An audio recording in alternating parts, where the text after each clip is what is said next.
सब कुछ कितना बदल चुका है। यकीन नहीं होता कि इन गलियों में मेरा बचपन बीता था, जहां पुराने बोसीदा घर हुआ करते थे।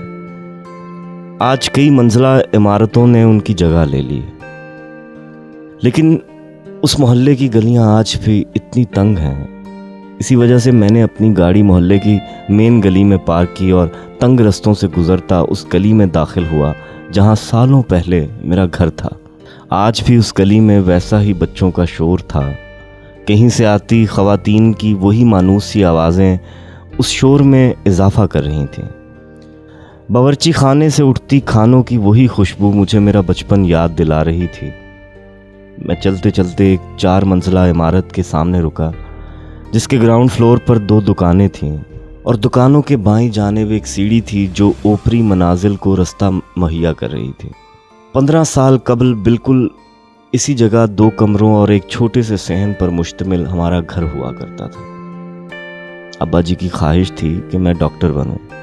मैंने इंटरमीडिएट तो बहुत अच्छे नंबरों से पास किया, लेकिन बदकिस्मती से मेडिकल का मेरिट ना बन सका। अब्बा जी दिल बर्दाश्ता हुए, लेकिन वो हर कीमत पर मुझे डॉक्टर बनाना चाहते थे।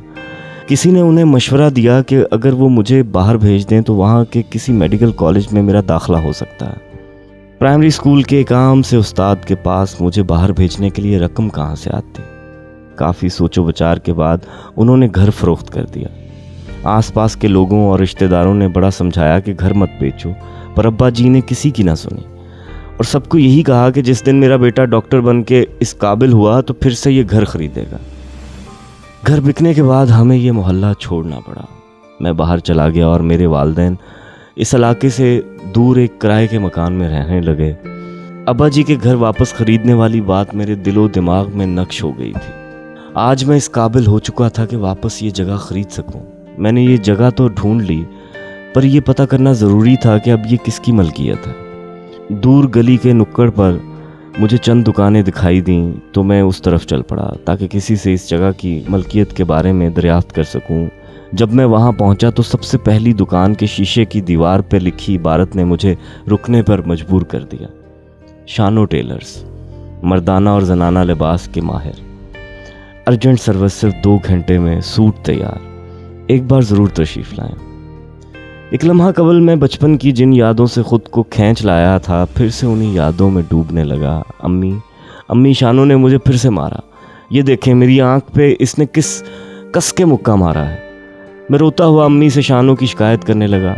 गज़ब खुदा का, ये बच्चा है या आफत, क्या हाल हो गया आंख का, इतनी लाल है कि अभी खून निकल आएगा। अम्मी ने ज़ोर ज़ोर से चिल्लाना शुरू किया तो मोहल्ले की औरतें हमारे घर जमा हो गईं।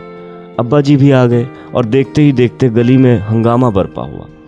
मेरे वालिदैन शानो के दरवाजे पे पहुंचे और वहां से शानो के अम्मी अब्बा शानो को लिए घर से बाहर निकल आए। शानो के माथे पे पट्टी बंधी थी। जब उसने मेरी आंख पे मुक्का मारा था तभी मैंने लकड़ी वाला बल्ला उसके सर में रसीद किया था। उसने किसी तरह सर तो बचा लिया, लेकिन माथे पे लगने से उसका माथा ज़ख्मी हो गया।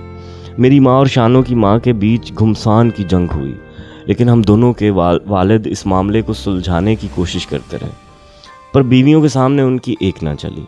मोहल्ले के लोगों ने बचबचा कराया, तब सब अपने अपने घर चले गए। घर पहुंचते ही अम्मी ने मुझे सख्ती से ताकीद की कि दोबारा अगर मैं शानो के साथ खेला तो मेरी खैर नहीं है।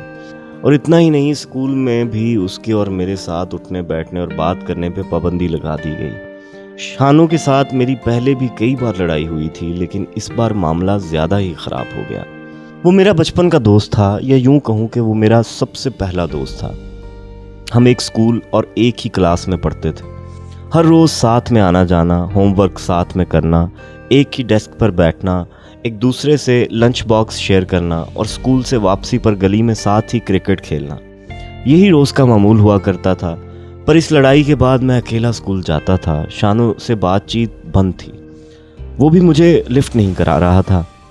अम्मी ने गली में खेलने से भी मना कर दिया। चंद दिन इसी तरह गुजरे। मुझे मेरी गलती का एहसास हुआ। मुझे अम्मी को शानो की शिकायत लगाना बहुत महंगा पड़ रहा था।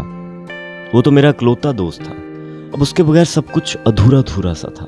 स्कूल में ब्रेक टाइम पे जब सब बच्चे अपने अपने लंच बॉक्स निकाल के खाना खाने बैठते तो मुझे शानो की अम्मी की देसी घी वाले पराठे बहुत याद आते थे। शुरू से ही शानो का लंच बॉक्स मैंने मैं ले लेता था और अपना उसे थमा देता था, पर अब सब बदल चुका था।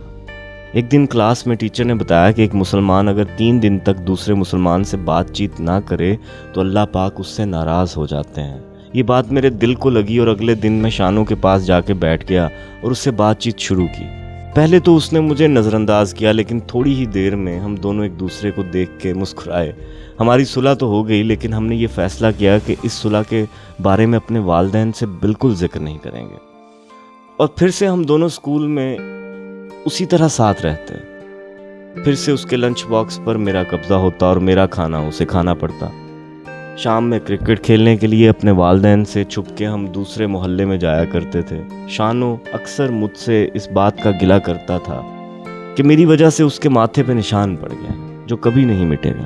तो मैं उसे कहता कि ये हमारी दोस्ती की निशानी है जो हमेशा तुम्हें मेरी याद दिलाती रहेगी। वक्त गुजरता रहा और हमारी दोस्ती इसी तरह कायम रही। शानू पढ़ाई में अच्छा नहीं था, मैट्रिक में 2 बार फेल हुआ था, तो उसके अब्बा जी ने उसे अपने साथ दर्जी की दुकान पर बैठा दिया था। लेकिन मैंने मैट्रिक के बाद FSC में एडमिशन लिया और अच्छे नंबर हासिल किए। स्कूल के बाद कॉलेज में बेशक शानू मेरे साथ नहीं था, लेकिन हमारी दोस्ती पे कोई फ़र्क ना पड़ा।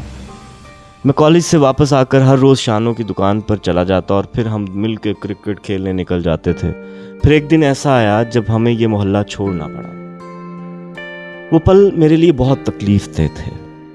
शानू ने कई दिनों तक मुझे समझाया कि मैं अपने अब्बा जी को घर बेचने से रोक लूं और ये मोहल्ला छोड़ के ना जाऊं, लेकिन मैं बेबस था।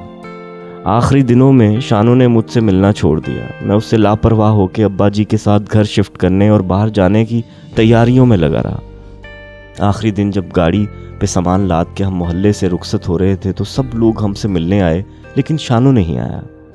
मुझे शानू पे गुस्सा भी था और अफसोस भी।